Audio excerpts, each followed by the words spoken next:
Salut les petits loupards, bienvenue dans cette nouvelle sortie du cadre. Nous continuons notre descente du Portugal en direction de Sintra en passant par le petit village médiéval d'Óbidos. Venez, on vous emmène.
Bon, nous sommes à l'entrée du petit village, complètement fortifié.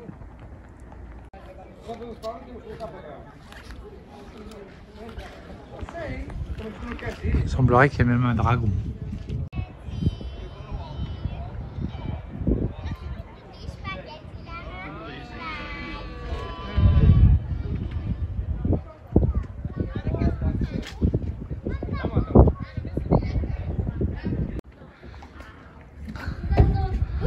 Alors, visiblement, il y a des décors aussi parce que il semblerait qu'il y ait des fêtes médiévales dans ce bel endroit.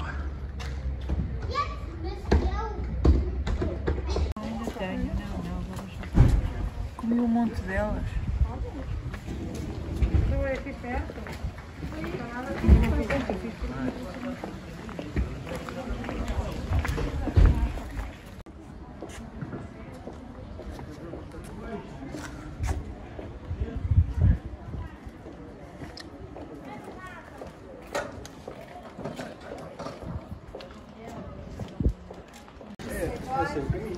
Ce petit village médiéval est vraiment superbe.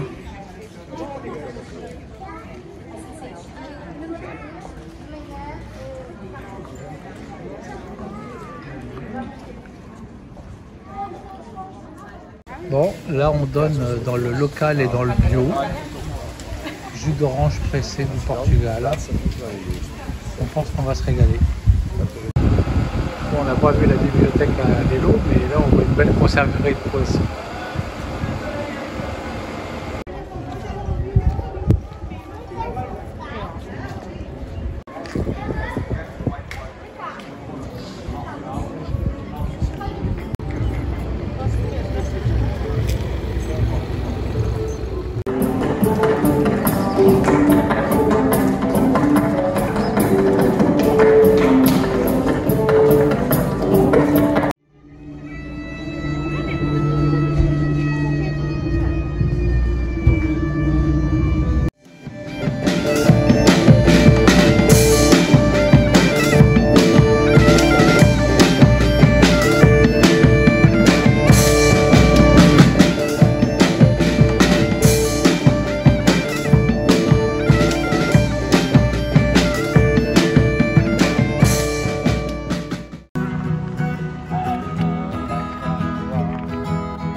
Tiens, ma femme est en train de faire des photos aussi. Bon, ce matin, c'est petit-déj 4 étoiles dans un lieu qui est, bon, on va dire aussi 4 étoiles. On va se régaler. Voilà ma femme, 2 minutes avant qu'elle ne glisse.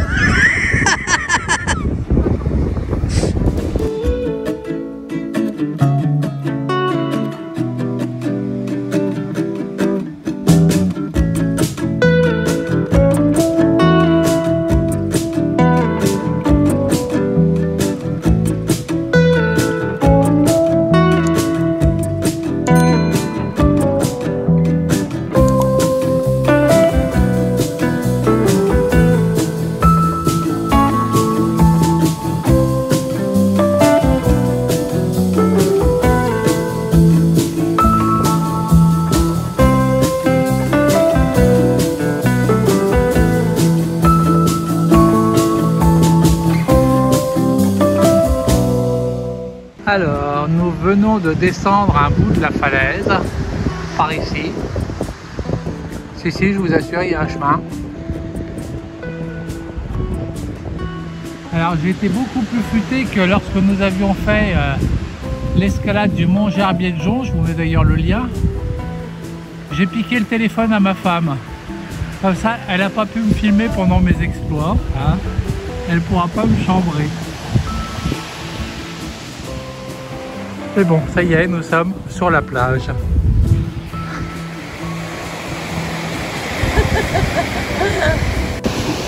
Voilà, vous pouvez voir matérialiser le chemin par les gens qui descendent. Si à un moment il y en a qui roulent, c'est qu'ils sont sortis du chemin.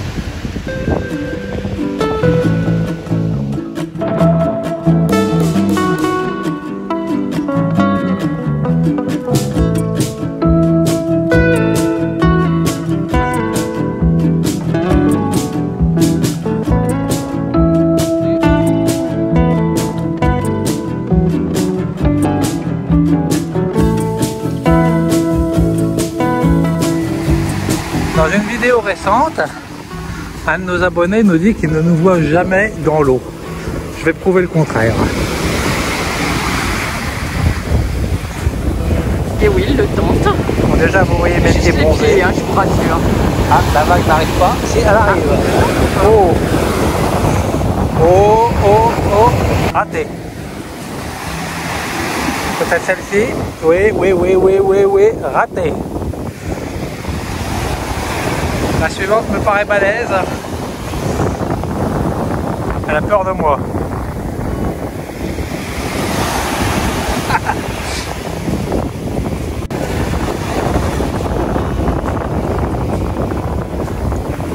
Ah, celle-là elle est bien grosse. Oui. Oh putain, j'ai même le short de tremper.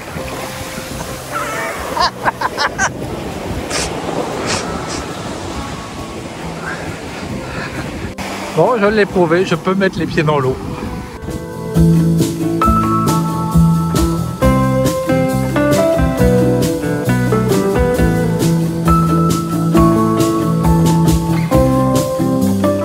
C'est bien, c'est passé à l'aise.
On veut changer un petit peu notre rythme de voyage. On veut toujours adopter un rythme assez lent.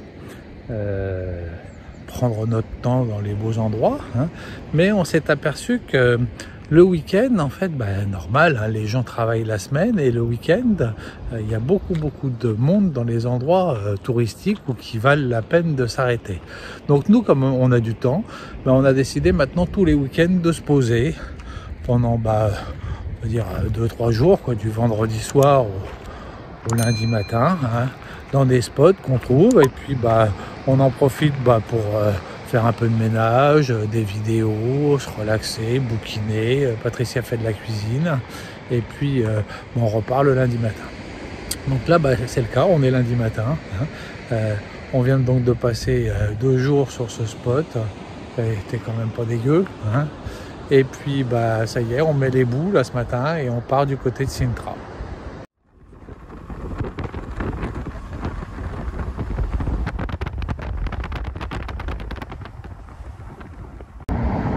Sur la route de Sintra, nous sommes arrêtés à Mafra, une petite ville. Il n'y a pas grand chose à voir, hormis ce palais énorme. Nous allons peut-être le visiter, on va voir. Donc, on a décidé de le visiter.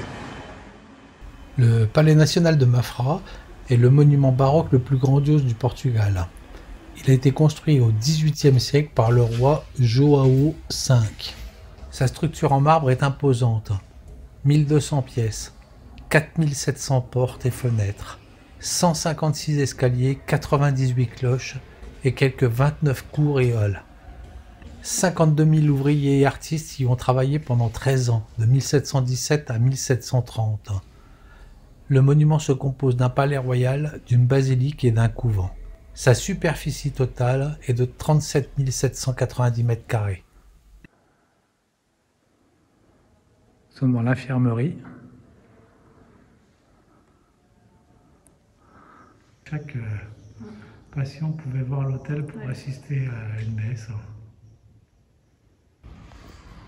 La cuisine de l'infirmerie.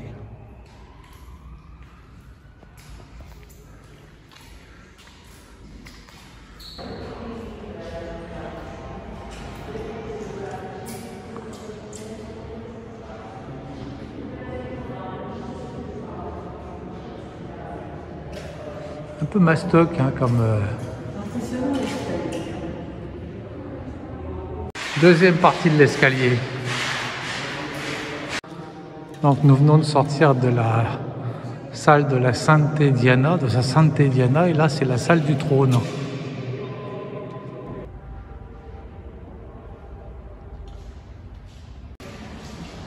Là nous pénétrons dans les appartements du roi. Il y a un dôme extraordinaire.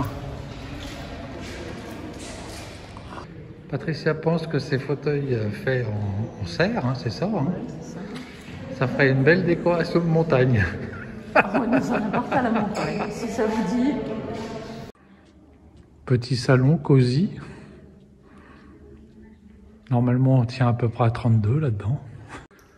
S'il n'y a pas assez de place dans le premier, on peut passer dans le second.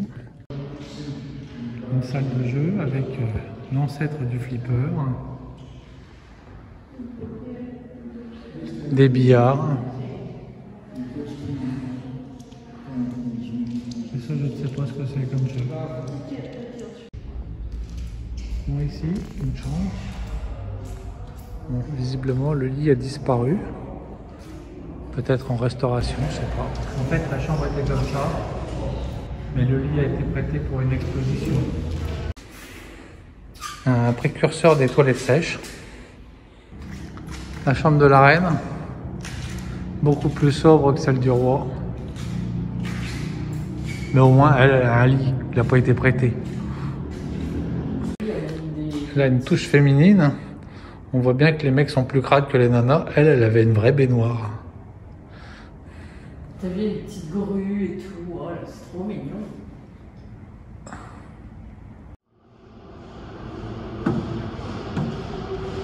Nous sommes toujours dans le palais.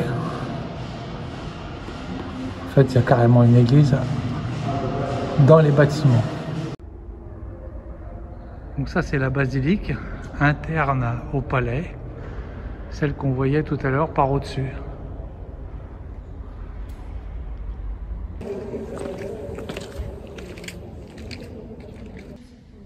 J'avoue que je suis assez impressionné par les dimensions de cette basilique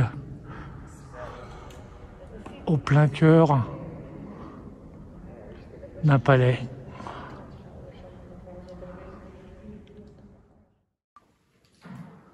La bibliothèque, une de plus,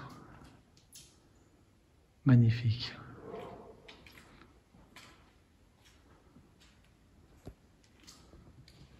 Je crois qu'il y a 35 000 ou 36 000 ouvrages ici.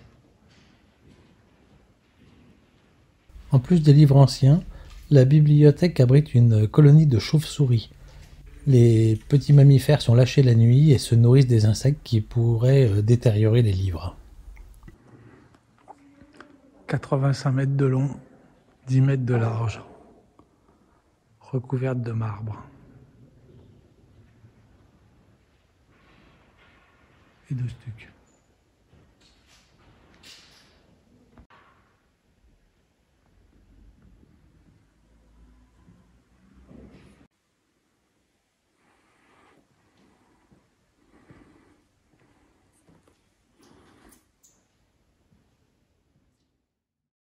Bon, super visite, hein.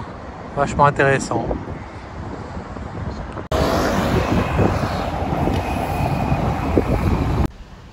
Et voilà, cette vidéo se termine ici avec 3 ambiances différentes et une volonté de changer de rythme. Dites-nous ce que vous en pensez et puis on se retrouve la semaine prochaine pour une nouvelle sortie du cadre. Au revoir.